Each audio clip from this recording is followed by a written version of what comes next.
आइए आज हम लोग स्टडी करेंगे क्वेश्चन नंबर 31। कह रहा है all plastids have similar structure because they can. तो चार विकल्प हमको दिए गए हैं। हमसे पूछ रहा है कि सारे लवक यानी प्लास्टिड जो होते हैं उनके संरचना एक ही तरह की होती है, तो उसका कारण क्या है। तो चार विकल्प दिए गए हैं। Store starch lipid and protein पहला विकल्प है। दूसरा है get transformed from one type to another. C है परफॉर्म सेम फंक्शन। और डी है बी प्रेजेंट टुगेदर। तो यहाँ पर हमारा बी विकल्प करेक्ट है। और बी वाला करेक्ट इसलिए है क्योंकि अगर हम बेसिक में जाएं और लाइफ की ओरिजिन जब हुई तो कहा जाता है कि एक ही कोशिका वाले सेल बने थे या जीव बने थे। तो उस समय क्या हुआ कि उस एक कोशिका वाले जीव से ही इवोल्यूशन हुआ यानी विकास हुआ, और विकास होते होते आज सर्वोच्च श्रेणी में मानव खड़ा है। तो चूंकि एक ही सेल से उत्पत्ति हुई और उसी से आगे विकास होते होते अलग अलग प्रकार के चीज़ें बनी या जीव बने, तो उसी प्रकार से यहाँ पर भी क्या है कि जो प्लास्टिड होते हैं ये get transformed from one type to another, यानी एक रूप से दूसरे रूप में परिवर्तित हो जाते हैं। और इस बात को हमें ध्यान देना पड़ेगा कि दो प्रकार की थियोरी हैं संसार में, एक ईश्वर को मानने वाली और एक ईश्वर को न मानने वाली। तो जो ईश्वर को मानते हैं वो कहते हैं ईश्वर एक है, केवल एक ही है ईश्वर। तो उसके पीछे का जो रीजन है, अगर हम वैज्ञानिक रीजन पर जाएं तो हम ये कह सकते हैं कि पहले एक ही कोशिका वाले जीव थे, उन्हीं में विकास हुआ और विकास की बहुत सारी कड़ियाँ बनी, इवोल्यूशन की बहुत सारी कड़ियाँ बनी, और आज उच्च स्तर पर या शिखर पर उन कड़ियों के जो मानव खड़ा है वो विकास का कारण है। तो एक ही जीव से या एक ही कोशिका से सारे जीवों का विकास हुआ है, इसीलिए कहा जाता है कि ईश्वर एक है। ये बेसिक एक सिद्धांत है। तो यहाँ पर देखिए बी विकल्प हमारा करेक्ट हो जाएगा, यहाँ दिया भी है। अब इसको सॉल्यूशन थोड़ा सा हम लोग पढ़ लेते हैं। तो यहाँ पर देखिए लिखा है all the plastids have a common origin. जितने भी लवक या प्लास्टिड हैं उनकी एक कॉमन ओरिजिन है, यानी एक ही उत्पत्ति है।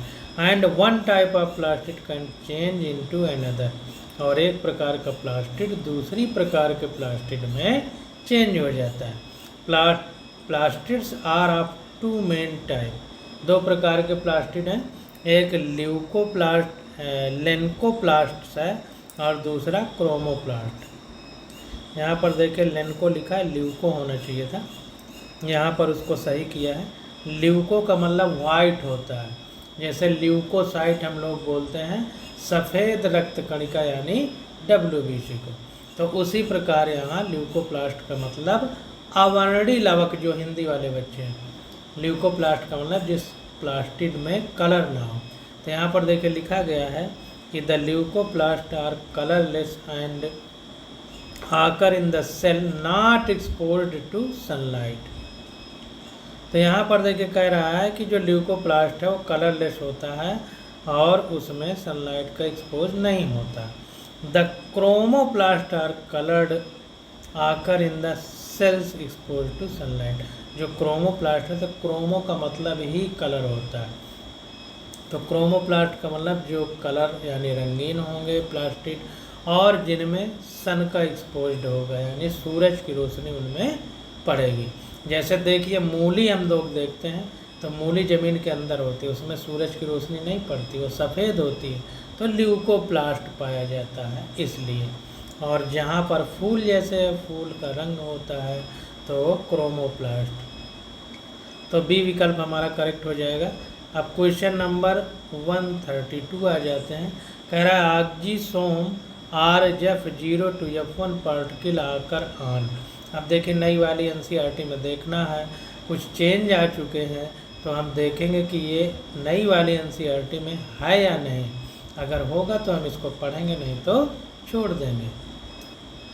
यहाँ पर देखिए माइटोकॉन्ड्रिया के बारे में एनसीईआरटी में दिया हुआ है, और इसको आप पूरा पढ़ेंगे तो कहीं भी हमको ऑक्सीसोम के बारे में अगर दिया होगा तो पढ़ेंगे, नहीं तो नहीं पढ़ेंगे।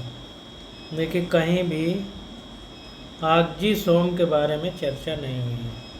Power house of the cell है, सब है, लेकिन ऑक्सीसोम के बारे में चर्चा कहीं नहीं है। तो कुल मिला के ये क्वेश्चन आपसे नीट में नहीं पूछा जाएगा। तो 132 क्वेश्चन नहीं पूछा जाएगा। वैसे इसका आंसर सी है, इनर माइटोकॉन्ड्रियल मेम्ब्रेन में F0 और F1 पार्टिकल पाए जाते हैं, जिनको ऑक्सीसोम कहते हैं। लेकिन इसको काट दीजिए, ये अब नए जो नीट का पेपर होगा 2026 में, उसमें नहीं पूछा जाएगा। क्वेश्चन नंबर 133 आ जाते हैं। कह रहा है ribosomes are the centre for. तो देखिए दो प्रकार से क्वेश्चन हमसे पूछा जाता है। एक तो क्वेश्चन ये पूछा जाता है कि प्रोटीन सिंथेसिस कहाँ होती है, तो इंडोप्लाज्मिक रेटिकुलम, और वो भी कौन सी इंडोप्लाज्मिक रेटिकुलम, जिसको अंतःप्रदब्बी जालिका बोलते हैं हिंदी में, वो रफ वाली, खुरदुरी वाली, जहाँ राइबोसोम पाया जाता है। तो दो तरीके से क्वेश्चन पूछा जाता है, आप लोगों को गलती नहीं करना है। एक तो ये पूछा जाता है कि जो प्रोटीन सिंथेसिस है किसके द्वारा होती है, तो राइबोसोम के द्वारा होती है। कहाँ पर होती है, तो रफ इंडोप्लाज्मिक रेटिकुलम। दो तरीके से प्रोटीन सिंथेसिस कहाँ होती है, तो इंडोप्लाज्मिक रेटिकुलम रफ वाली, और किसके द्वारा होती है, तो राइबोसोम के द्वारा। तो 133 में कह रहा है ribosome are the centre for protein synthesis. तो प्रोटीन सिंथेसिस किसके द्वारा होती है, राइबोसोम के द्वारा। यहाँ पर देखिए peptide synthesis inside a cell take place in ribosome. Ribosome are found in all cells and are involved in protein synthesis. The major constituent of ribosome are RNA and protein present in approximately equal amount. तो जो ribosome होता है हमारा, वो RNA और protein का बना होता है, और दोनों की मात्रा लगभग बराबर होती है। तो इस प्रकार से क्वेश्चन हमारा हो गया। अब क्वेश्चन नंबर 134 देखते हैं। कह रहा है angstrom is equal to, angstrom कितने के बराबर होता है, ये हमको बताना है।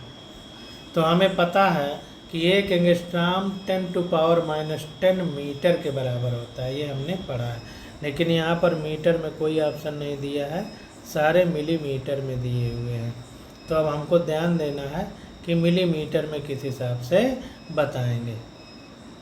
तो यहाँ पर देखिए सोल्यूशन में दिया है, सी वाला विकल्प हमारा करेक्ट है। बता रहा है कि एक एंगस्ट्रॉम जो होता है, सिंबल उसका A0 ऊपर लिखते हैं, is a non SI unit of length. ये लंबाई की नॉन एसआई यूनिट होती है। That is internationally recognised, equal to 0.1 nanometre. और ये जो एंगस्ट्रॉम होता है वो 0.1 नैनोमीटर के बराबर होता है, क्योंकि 1 नैनोमीटर हमारा 10⁻⁹ होता है, यानी 1 जीरो कम होता है, इसीलिए यहाँ पर 0.1 लिखा गया। It can be written in scientific notation as 1 × 10⁻⁻10 metre. तो वैज्ञानिक तरीके से अगर इसको हमें नोट करना है तो किस तरह करेंगे, 1 × 10⁻⁻10 मीटर लिखेंगे 1 एंगस्ट्रॉम को। It is used in expressing the size of atom. ये इतनी छोटी लेंथ होती है कि हम किसी परमाणु को बताने के लिए कि वो कितना बड़ा है, इस यूनिट को यूज करते हैं। लेंथ ऑफ केमिकल बॉन्ड, या केमिकल बॉन्ड होते हैं जो रासायनिक आबंध होते हैं, उनकी लंबाई को बताने के लिए। या it is named after Anders Jonas Angstrom. और ये नाम किस वैज्ञानिक के नाम से पड़ा, वो है एंडर्स जॉन्स एंगस्ट्रॉम। और एंगस्ट्रॉम को अगर मिलीमीटर में बताना है तो 0.0001 मिलीमीटर के बराबर होता है। तो इस प्रकार से सी विकल्प हमारा करेक्ट हो जाएगा। अब क्वेश्चन नंबर 135 आ जाता है, कह रहा है electron microscope has a high resolution power, this is due to.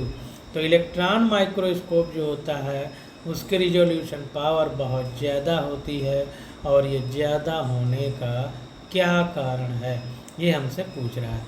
तो एक चीज़ को हमें ध्यान देना है यहाँ पर कि जैसे कोई तरंग है इस तरह से चल रही है, अब कोई तरंग इस तरह से चल रही है, तो यहाँ पर देखिए जो ये दूरी है ये लैम्डा होती है, जिसको तरंग दैर्ध्य बोलते हैं, और ये दूरी हमारी एम्पलीट्यूड होती है, जिसको हम लोग आयाम हिंदी में बोलते हैं।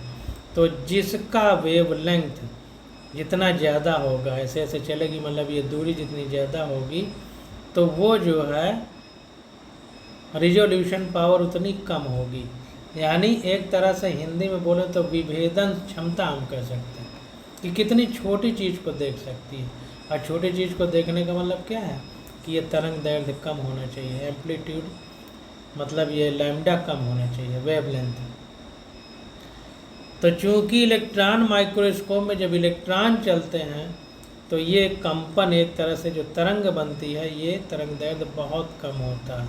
ऐसे लगता है जैसे रेखा है, ये इस तरह उछाल और गिराव नहीं रहता। तो बहुत कम तरंग दैर्ध्य होने की वजह से हम इलेक्ट्रॉन माइक्रोस्कोप के माध्यम से बहुत छोटी चीज़ों को देख सकते हैं, यानी ये कह सकते हैं कि उसकी रिजोल्यूशन पावर बहुत ज़्यादा है। तो very low wavelength of electron beam, यानी इलेक्ट्रॉन जैसे टॉर्च जलाते हैं तो प्रकाश की बहुत सारी किरणों की एक बीम निकलती है, मतलब बहुत सारी किरणें एक साथ झुंड में निकलती हैं। तो उसी बीम को इलेक्ट्रॉन की अगर बीम माना जाए तो उसकी रिजोल्यूशन पावर इसलिए ज़्यादा है क्योंकि उनका वेवलेंथ कम है। तो बी वाला विकल्प हमारा करेक्ट हो जाएगा। तो इसको ज़्यादा विस्तार में पढ़ने की ज़रूरत नहीं है। Microscope are used for study of cellular structure. तो सेल चूँकि बहुत छोटी होती है, छोटी चीज़ को इलेक्ट्रॉन माइक्रोस्कोप से देख सकते हैं। और क्यों देख सकते हैं? क्योंकि उसकी रिजोल्यूशन पावर बहुत ज़्यादा होती है। और रिजोल्यूशन पावर बहुत ज़्यादा क्यों होती है? क्योंकि उसकी वेवलेंथ बहुत कम होती है। They are used to magnify small objects. ये छोटे ऑब्जेक्ट को बड़ा आवर्धन, मैग्निफिकेशन का मतलब आवर्धन यानी बड़ा करके दिखा देना। In electron microscope a high energy beam of electron is focused through electromagnetic lenses. It can magnified very small details with high resolution power. ज़्यादा पढ़ने की ज़रूरत नहीं है। अब देखिए आगे देखते हैं क्वेश्चन नंबर 136 कह रहा है addition of new cell wall particles amongst the existing one is. तो यहाँ पर ध्यान देना है addition of new cell wall particle among the existing one is, यानी पहले से कोई सेल वॉल उपस्थित है और उसमें दूसरी सेल वॉल का चिपक जाना, ये क्या होता है? तो इंटरसेप्शन इसको बोलते हैं। तो सारी चीज़ों को हम लोग एक एक अलग अलग करके पढ़ लेते हैं और समझने का प्रयास करते हैं। तो यहाँ पर देखिए लिखा हुआ है कि addition of new cell wall particles among the existing one is interception. Growth of cell wall occurred by two method. जो सेल वॉल की ग्रोथ होती है, यानी जो सेल के बाहर परत होती है जिसको कोशिका भित्ति हिंदी में बोलते हैं, उसकी वृद्धि कैसे होती है? उसके दो मेथड हैं, एक तो इंटरसेप्शन द्वारा और दूसरा अपोजिशन द्वारा। तो by interception the primary wall is stretched and material of secondary wall are deposit. तो इंटरसेप्शन में क्या होता है कि जो पुरानी वॉल होती है, प्राइमरी वॉल जिसको कहते हैं, प्राथमिक भित्ति जिसको कहते हैं, वो खिंच जाती है, स्ट्रेच मतलब खिंच जाती है, और उसके मटेरियल में जो सेकेंडरी वॉल है यानी द्वितीय भित्ति है वो उसमें डिपॉजिट हो जाती है। बाय अपोजिशन, अब अपोजिशन में क्या होता है? Material of secondary wall are deposited in the form of thin layer. Apposition में क्या होता है कि जो दूसरी कोशिका भित्ति है, द्वितीयक है, वो उसका मटेरियल एक बहुत पतली लेयर, थिन लेयर के तरीके से उसमें पहली वाली में डिपॉजिट हो जाता है। यहाँ पर देखिए एनसीईआरटी में सेल वॉल के बारे में दिया गया है। तो यहाँ पर देखिए primary wall is capable of growth. जो प्राइमरी वॉल होती है वो वृद्धि करने के लिए कैपेबल होती है। Which gradually diminished as the cell mature and the secondary wall is found on the inner towards membrane side of the cell. ये देखिए मिडिल लैमेला के बारे में दिया गया है। तो जितना डिटेल वहाँ पर पूछ रहा है वैसा यहाँ पर नई वाली एनसीईआरटी में दिया नहीं गया है, यानी वो चीज़ अब आपसे 2026 के नीट में नहीं पूछी जाएगी। फिर भी क्वेश्चन आया है तो उसको हम लोगों ने कर लिया। अब क्वेश्चन नंबर 137 आ जाता है, कह रहा है सेल वॉल शोज। तो सेल वॉल में क्या होता है, कंप्लीट परमिएबिलिटी होती है। जो सेल वॉल है देखिए दो तरीके से पूछा जाता है क्वेश्चन, एक सेल वॉल और एक सेल मेम्ब्रेन। तो सेल मेम्ब्रेन हमारी सेलेक्टिव परमिएबल होती है, चयनात्मक पारगम्य हिंदी में जिसको बोलते हैं, यानी जो चाहेगा जिसको वही अंदर जाएगा, जिसको नहीं चाहेगा नहीं जाएगा। लेकिन जो सेल वॉल है हमारी, जैसे आम का पेड़ है उसमें जो तना है, उस तने में जो बाहर छाल है वही एक तरह से सेल वॉल है। तो पानी में डाल दीजिए तो उसमें पानी में कुछ भी घुला हो तो उसके अंदर चला जाएगा। तो कंप्लीट परमिएबिलिटी होती है उसमें, यानी पूरी तरह पारगम्य होता है। अब यहाँ पर देखिए गलती क्या हो जाती है कि हम इसे सेल वॉल को सेल मेम्ब्रेन समझ जाते हैं जल्दी जल्दी में, क्योंकि सेल मेम्ब्रेन पर ही ज़्यादातर क्वेश्चन पूछा जाता है। तो सेल वॉल हमारी कंप्लीटली परमिएबल होती है और सेल मेम्ब्रेन हमारी सेलेक्टिव परमिएबल होती है, इस बात को ध्यान देना। तो cell wall shows complete permeability because it help in the transport of substance into and out of the cell. तो कंप्लीट परमिएबल होती है सेल वॉल हमारी, यानी कोशिका भित्ति, और वो किस लिए, क्योंकि ट्रांसपोर्ट होता है पदार्थों का। The main function of cell wall is the provide mechanical support. और जो मेन काम कोशिका भित्ति का होता है वो क्या होता है, बाहरी आघातों से पेड़ की रक्षा। मतलब इतना मोटा जो छाल होता है आम, नीम, कटहल में, इसलिए कि बाहरी जो आघात है उनसे पेड़ की रक्षा की जा सके, यानी मैकेनिकल सपोर्ट। और पेड़ को ताने रखा जाए, गिरने न पाए। क्वेश्चन नंबर 138 कह रहा है ribosomes were discovered by. Ribosome किसने डिस्कवर किया था, पैलाडे नामक साइंटिस्ट ने राइबोसोम की डिस्कवरी की थी। यहाँ पर देखिए particle ribosome observe electron micro dense particle by Golgi Palade. Golgi Palade ने पहली बार ऑब्जर्व किया था। तो एनसीईआरटी में भी हमने देख दिया, तो पैलाडे करेक्ट है, डी वाला विकल्प।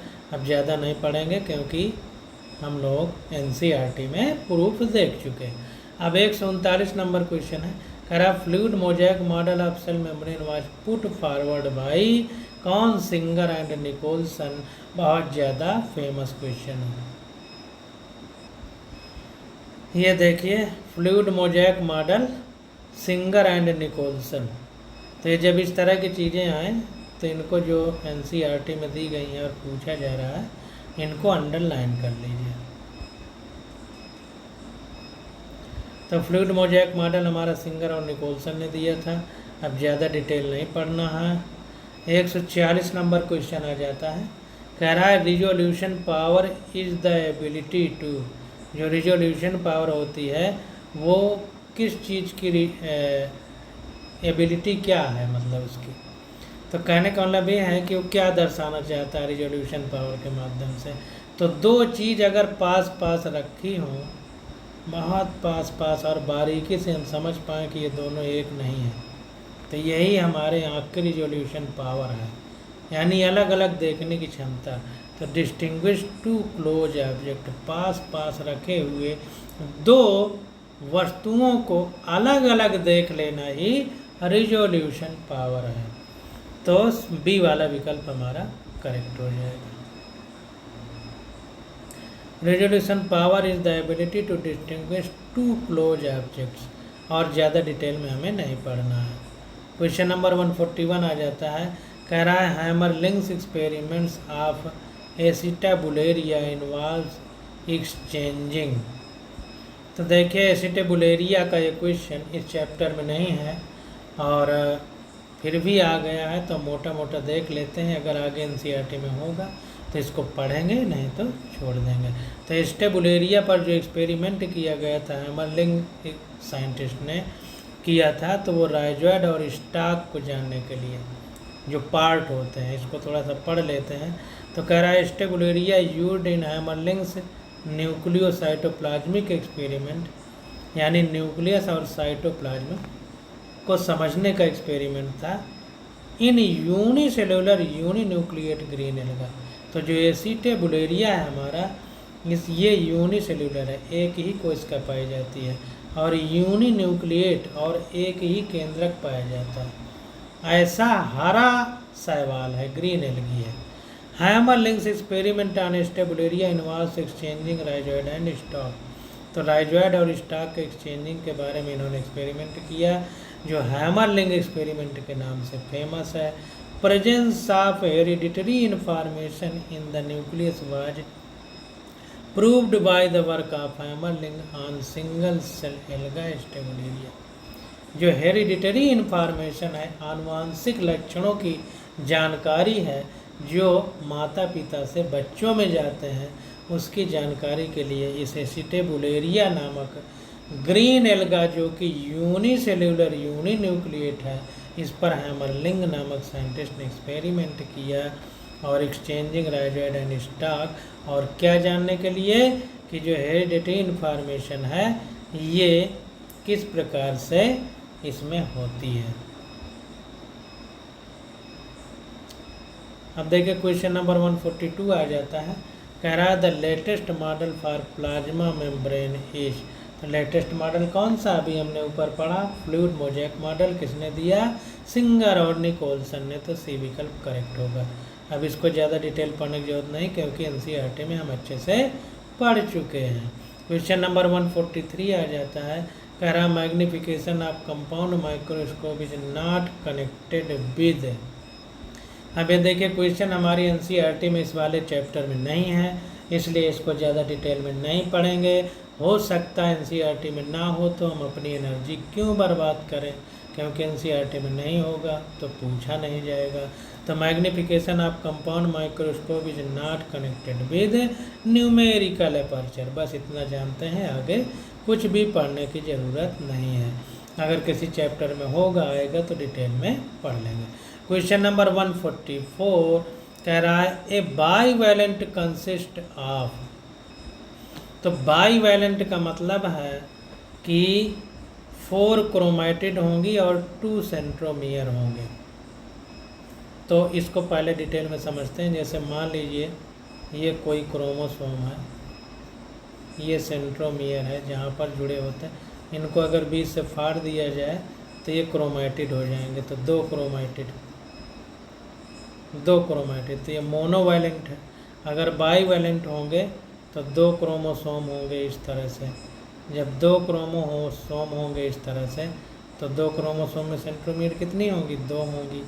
और 1 क्रोमोसोम में 2 क्रोमैटिड हैं, अगर बीच से फाड़ दिया जाए तो 2 धागे निकलेंगे, तो दोनों धागों को ही क्रोमैटिड कहा जाता है। तो 1 में 2, मोनोवैलेंट में 2, तो डाईवैलेंट में या बाईवैलेंट में 4 क्रोमैटिड, और सेंट्रोमियर कितने, 2। तो सी वाला विकल्प हमारा करेक्ट हो जाएगा। तो ये bivalent consist of 4 chromatids and 2 centromere. Bivalent is a pair of homologous chromosome. तो जो जोड़ा होता है होमोलोगस क्रोमोसोम का, होमोलोगस का मतलब समजात हिंदी में, एक ही तरह जिसका जन्म हुआ हो, lying together in the zygotene stage. और ये जाइगोटीन स्टेज में एक ही जगह पाए जाते हैं होमोलोगस क्रोमोसोम एक साथ, किस में, जाइगोटीन स्टेज में।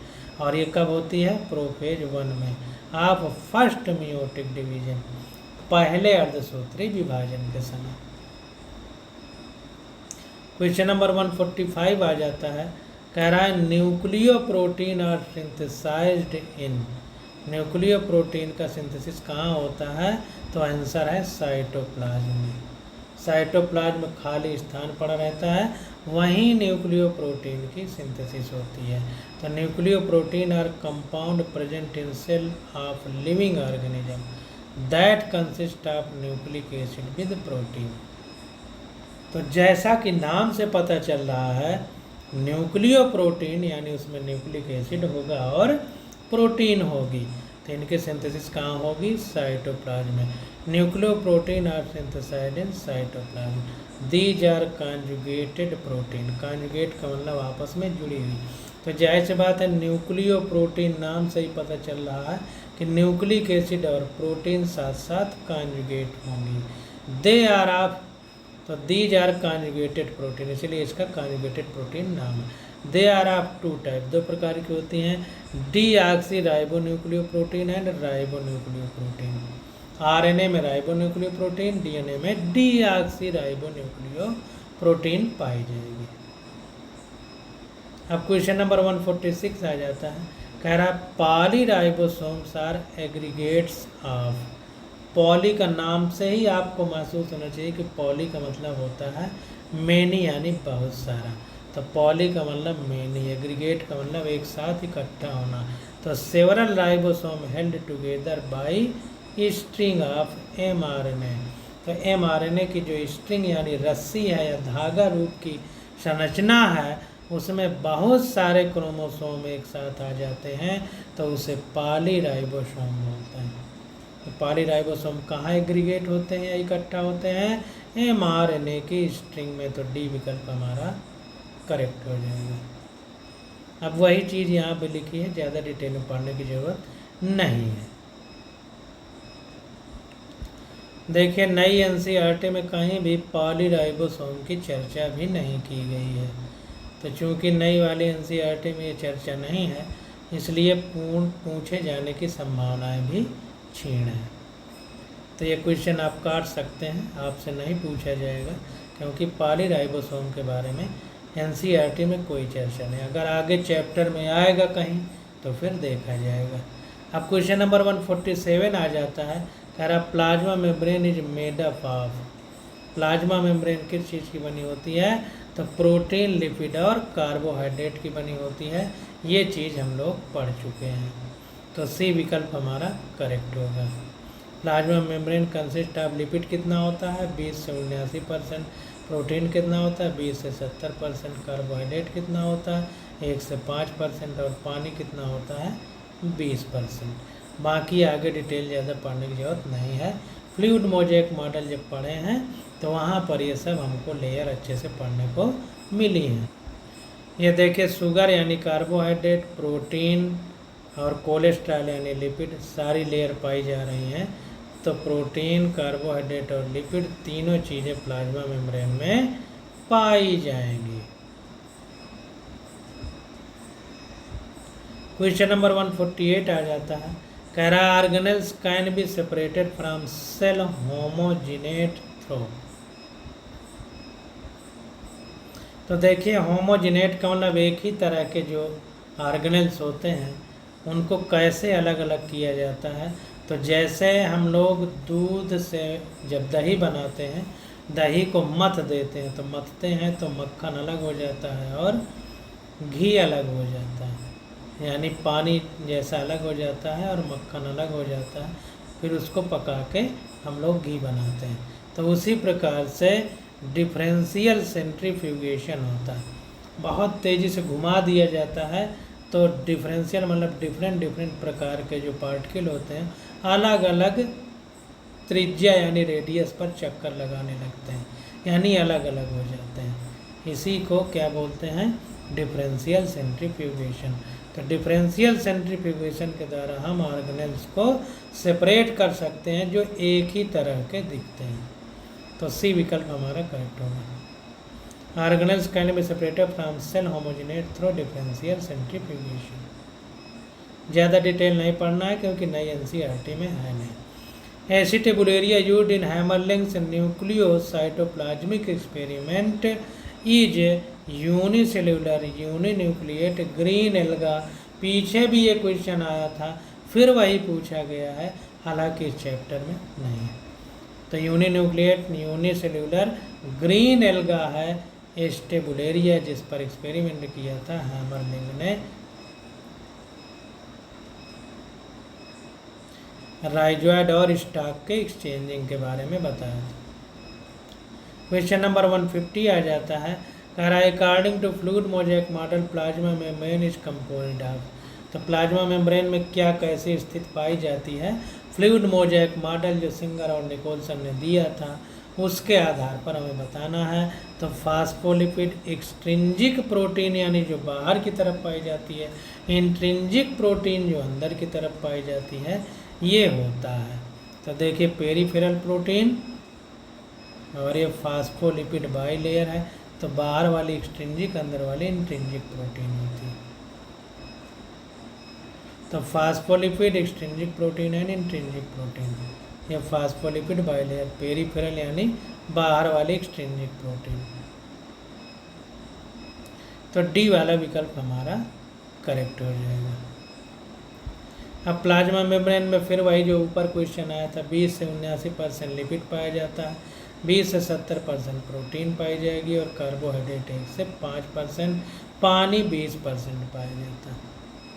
तो इस प्रकार से इस चैप्टर के सारे क्वेश्चन हम लोगों ने कर लिए। तो आज की स्टडी यहीं तक। Okay, thank you.